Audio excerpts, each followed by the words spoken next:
This is a Case VAC 1952 that I got a couple of months ago. I thought it might be easier to get going than it was, but I think it's ready to run, at least to get moving around. Initially I had a problem with the starter not turning over fast enough to start it. And I tried several starters and a new switch and a new battery, changed all the cables, still nothing. So I was turning it over with the crank and I discovered that the generator was frozen. So I thought, well, there's the problem. So I took the belt off and it was still stuck.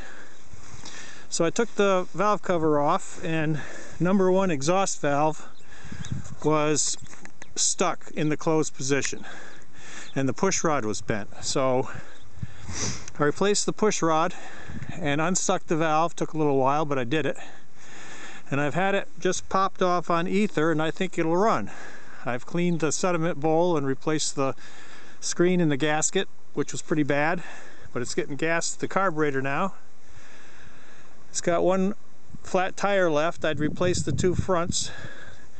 It was sitting next to a shed where it was that caught on fire about 5-6 years ago, and it fried this rear tire, and so it was just sitting ever since. The guy used it to plow his long driveway. So I'm just going to give it a try to start it up.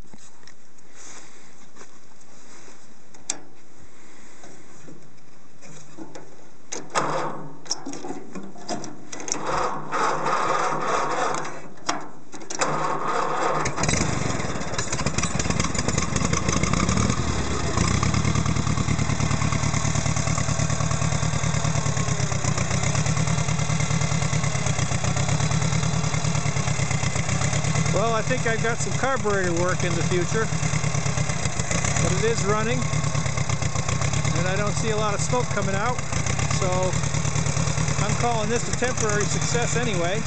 And now that it's able to move under its own power, I'm going to put it on more level ground. There goes a mouse. I'm going to put it on more level ground so I can tackle that rear tire. I don't want to do it on this slope like this. Well, I guess that's it.